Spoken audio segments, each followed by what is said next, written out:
ഗവർണർക്ക് കേന്ദ്രസേനയുടെ സുരക്ഷ ഏർപ്പെടുത്തിയെങ്കിലും പിന്മാറാതെ പോലീസ്. രാജ്ഭവനിൽ നിലവിലെ പോലീസ് സുരക്ഷ തുടരുന്നു. കേന്ദ്ര സുരക്ഷ ഏർപ്പെടുത്തിയുള്ള കേന്ദ്ര ഉത്തരവ് ലഭിച്ച ശേഷം തുടർ നടപടി തീരുമാനിക്കും. ചീഫ് സെക്രട്ടറിക്കും ഡിജിപിക്കും ലഭിക്കേണ്ട ഉത്തരവ് ഇതുവരെ കിട്ടിയില്ല. സുരക്ഷയ്ക്ക് എത്തിയ സിആർപിഎഫ് ഉദ്യോഗസ്ഥർ രാജ്ഭവനിനുള്ളിൽ തുടരുകയാണ്. വിവരങ്ങളുമായി വി വിനോദ് ചേരുന്നു. വിനോദ്, ഗവർണറുടെ സുരക്ഷ Z+ കാറ്റഗറിയിലേക്ക് ഉയർത്തിയിരുന്നു. ഈ സിആർപിഎഫ് ഉദ്യോഗസ്ഥർ എത്തിയെങ്കിൽ പോലും നിലവിലുള്ള പോലീസ് സുരക്ഷ ഈ ഉത്തരവ് ലഭിക്കാത്തതിനാൽ പിൻവലിക്കുന്നില്ല. ആ ഒരു ഉത്തരവ് വന്ന് പോലീസ് പിൻവലിഞ്ഞാൽ മാത്രമേ സിആർപിഎഫ് ഉദ്യോഗസ്ഥർ ഈ ഒരു ചുമതലയിലേക്ക് കടക്കുകയുള്ളൂ. അങ്ങനെയാണോ കാര്യങ്ങൾ?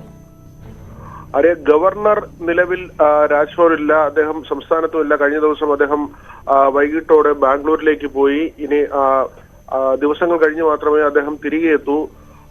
അതുകൊണ്ട് തന്നെ അദ്ദേഹത്തിന്റെ സുരക്ഷയുമായി ബന്ധപ്പെട്ട ഒരു ബുദ്ധിമുട്ട് നിൽക്കുന്നില്ല. പക്ഷേ രാജ്ഭവനിൽ പ്രതിസന്ധിയുണ്ട്. കാരണം രണ്ട് സേനാ വിഭാഗങ്ങൾ അവിടെ സുരക്ഷയിൽ തുടരുന്ന ഒരു സാഹചര്യമുണ്ട്. ഗവർണർ ഇല്ല എന്ന ഒരു സാഹചര്യം ഉണ്ടെങ്കിൽ കൂടിയും രാജ്ഭവനിൽ സിആർപിഎഫും പോലീസും തുടരുന്നുണ്ട്. ഗവർണർ ഇല്ലെങ്കിലും അവിടെ കൃത്യമായ സുരക്ഷാ സംവിധാനം ഉള്ള ഇടമാണ്. പ്രധാന കവാടം ഉൾപ്പെടെ സദാസമയം ആയുധധാരികളായ പോലീസുകാർ ഉള്ള സ്ഥലമാണ്. അവിടെയാണ് ഇപ്പോൾ ഈ ഇരട്ട സുരക്ഷയുടെ ഒരു പ്രശ്നം വന്നിരിക്കുന്നത്. ഇതിൽ സാങ്കേതിക പ്രശ്നങ്ങളാണ്. കാരണം കേന്ദ്രം ഇതുവരെ സംസ്ഥാനത്തെ അറിയിച്ചിട്ടില്ല. ഇങ്ങനെ ഒരു സിആർപിഎഫിന്റെ സുരക്ഷ രാജ്ഭവനിൽ ഏർപ്പെടുത്തിയ കാര്യം ഇതുവരെ കേന്ദ്രം ഔദ്യോഗികമായി സംസ്ഥാനത്തെ അറിയിച്ചിട്ടില്ല. ഡിജിപിക്കോ ചീഫ് സെക്രട്ടറിക്കോ ഇതുവരെ അത് സംബന്ധിച്ച ഒരു അറിയിപ്പ് വന്നിട്ടില്ല. അതുകൊണ്ട് തന്നെയാണ് സ്റ്റേറ്റ് പോലീസിനെ പിൻവലിക്കാതിരിക്കാനുള്ള ഒരു തീരുമാനം. ഇപ്പോഴും സംസ്ഥാന പോലീസ് അവിടെ തുടരുന്നത് ഈ ഒരു സാഹചര്യത്തിലാണ്. അതേസമയം ഇവരുടെ ചിലവ് ആര് വഹിക്കും എന്നതിലും ചില അവ്യക്തതകൾ. സിആർപിഎഫിന്റെ ചിലവ്, കാരണം പ്രളയ സമയത്തൊക്കെ കേന്ദ്രത്തിന്റെ പല സേവനങ്ങൾക്കും പിന്നീട് സംസ്ഥാന ചിലവ് വഹിക്കേണ്ട നില വന്നിരുന്നു. പക്ഷേ ഇപ്പോഴത്തെ ഒരു സാഹചര്യത്തിൽ ഈ സിആർപിഎഫിന്റെ ചിലവ് അത് സംസ്ഥാന സർക്കാരിന്റെ ഉത്തരവാദിത്വത്തിലേക്ക് വന്നേക്കില്ല എന്ന ചില സൂചനകളുമുണ്ട്. കാരണം സ്റ്റേറ്റ് ആവശ്യപ്പെട്ടിട്ടല്ല ഇങ്ങനെ ഒരു സുരക്ഷാ സംവിധാനം കേന്ദ്രം ഏർപ്പെടുത്തിയത്. മാത്രവുമല്ല, ഗവർണർ കഴിഞ്ഞ ദിവസം പറഞ്ഞത് താൻ കേന്ദ്രത്തോട് തനിക്ക് പ്രത്യേക സുരക്ഷ ആവശ്യപ്പെട്ടിട്ടില്ല. അദ്ദേഹം തിരുവനന്തപുരത്ത് നിന്ന് പോകുന്നതിന് മുൻപ് അദ്ദേഹം മാധ്യമപ്രവർത്തകരോട് സംസാരിച്ചപ്പോൾ അദ്ദേഹം വളരെ വ്യക്തമായി പറഞ്ഞത് താൻ ഇവിടുത്തെ സ്ഥിതിഗതികൾ അദ്ദേഹം അറിയിച്ചിരുന്നു, അദ്ദേഹത്തിനുള്ള സുരക്ഷയിലെ ആശങ്ക അറിയിച്ചിരുന്നു. പക്ഷേ ഇങ്ങനെ ഒരു പ്രത്യേക സുരക്ഷ താൻ ആവശ്യപ്പെട്ടിട്ടില്ല എന്ന കാര്യം അദ്ദേഹം കഴിഞ്ഞ ദിവസം വ്യക്തമാക്കിയതാണ്.